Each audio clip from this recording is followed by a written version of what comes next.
Welcome to Behind the Investigation with Atlanta News First Investigates. I'm Chief Investigator Brendan Keefe, joined now by my colleague, investigative reporter Andy Parati. Hi, Andy. Hey, Brendan. Today we're talking about your ongoing investigation into these different cameras, but specifically speed cameras, all sorts of traffic enforcement cameras, but these are speed cameras. And you did what any good investigative reporter does, since this is Behind the Investigation. You followed the money. So there's actually a trail of money from these speed camera companies to lawmakers who are deciding whether or not the speed cameras are going to be used in Georgia? Yeah, that's right. And I'll give some credit to a state lawmaker that sort of like hinted that we should do this. In the middle of a committee hearing, Representative Dewey McClain said in front of his colleagues, someone needs to follow the money of why these cameras have been in Georgia so long, knowing that we've received complaints for years now. And so that's what we did. This system is wrong, it is abusive, and it needs to be stopped. A rigorous debate about private industry enforcing Georgia traffic laws. Well, I think the abuse that you speak of, I think we've all seen it. School zone speed detection cameras. The good intent for this bill has gone way out the window. Some seeking to ban them this legislative session, others saying not so fast. We've seen a 92% reduction in the number of violations with this program. You know, what happens when a family whose student has been injured or killed? Georgia cities have used the technology for more than 6 years, ticketing thousands of drivers a day, sometimes issuing citations without clear warning signs or during non-school hours, all while collecting more than $112 million from Georgia drivers, split between cities and camera companies, according to public documents uncovered by Atlanta News First Investigations last year. The way these things are growing, they've probably collected over $200 million now. It's a cash cow. State Representative Dewey McClain responding to Atlanta News First Investigates findings. In February, he told his fellow committee members this. And I'll just say this, just follow the money. And if you follow the money, you'll see where we're going with this. So we did. This time tracking the money donated by companies operating the speed detection cameras. According to campaign finance records, Red Speed, Blue Line Solutions, and Vera Mobility donated $863,000 combined to Georgia lawmakers and campaign committees over the past few years. These numbers don't lie. That's influence. Yeah. Show me the money. The majority of the donations following this 2018 committee hearing, which helped pass Georgia's current law authorizing cities to use the cameras. This bill will save lives. We have read a lot about the deaths in our crosswalks. That's Bob Dallas, about 7 years ago, advocating for the cameras at that 2018 hearing as the former director of the governor's office of highway safety.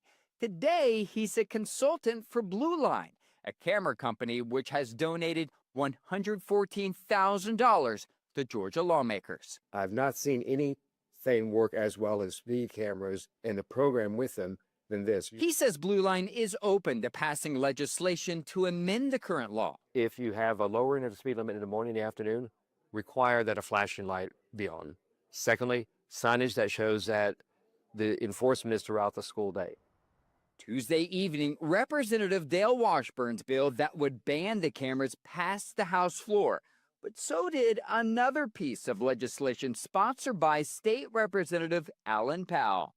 And somehow I got drafted into bringing this bill up. His bill would amend the current law authorizing the cameras to include limiting enforcement to specific time periods around school hours, eliminating processing fees, and some penalties for unpaid citations. These are tools for law enforcement not to be abused and not to be used as money generators.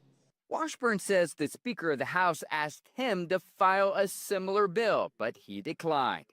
Campaign records show Powell has received $27,000 from camera companies, the highest amount of any member in the Georgia House. Did the campaign donations influence your decision to file this bill?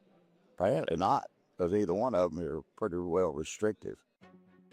Two lawmakers advocating to address controversial enforcement cameras. likely setting up more debate under the Gold Dome. Having a system that is always there can change behavior. It is clear that this system is abusive. It is designed to rake in money.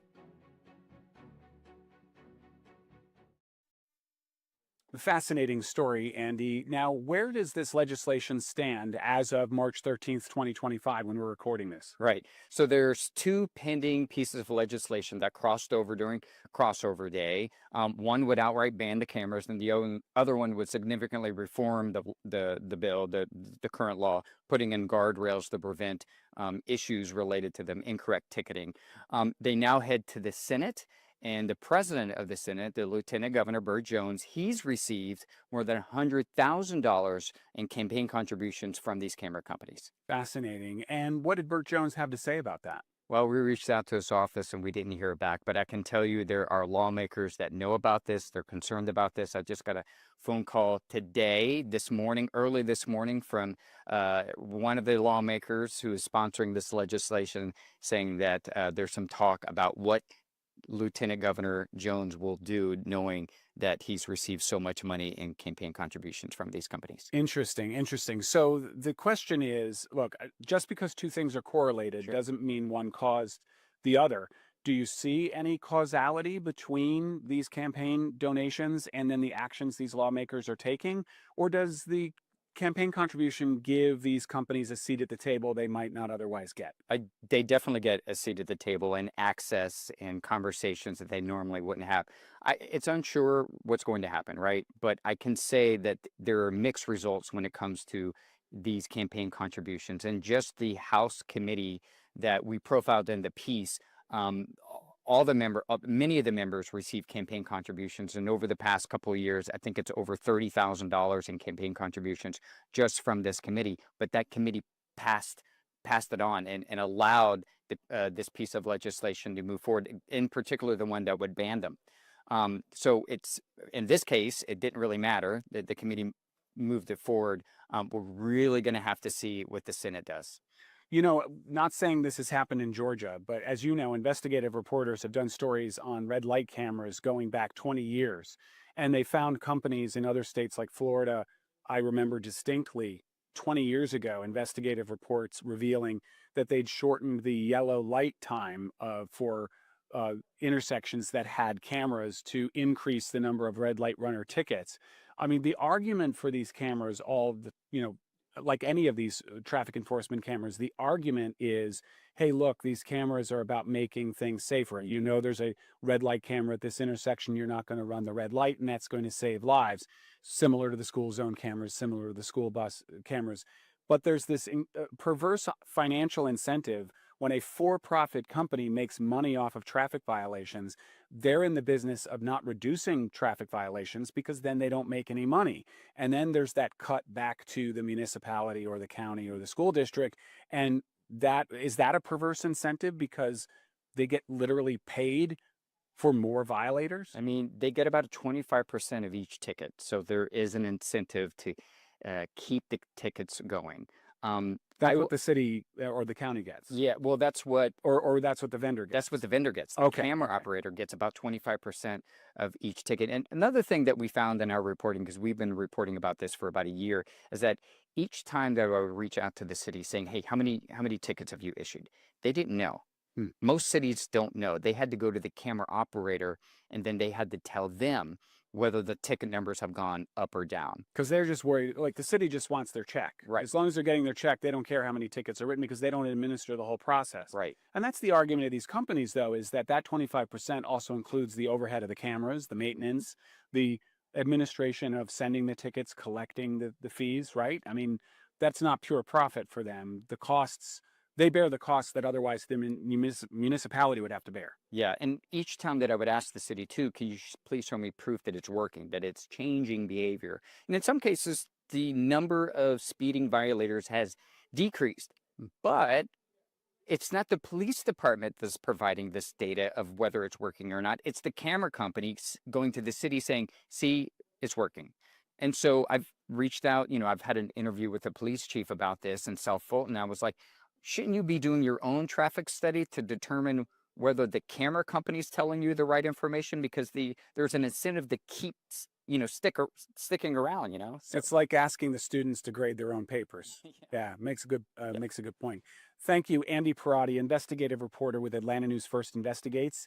As always, I know you will stay on top of this. You've been on this story for years, and you've been watching and listening to Behind the Investigation with Atlanta News First Investigates. You can see all of Andy's stories at atlantanewsfirst.com or on our app, which you can download from your various app stores, depending on which phone you have. And you can also listen to this as a podcast, wherever you get your podcasts. We'll see you next time.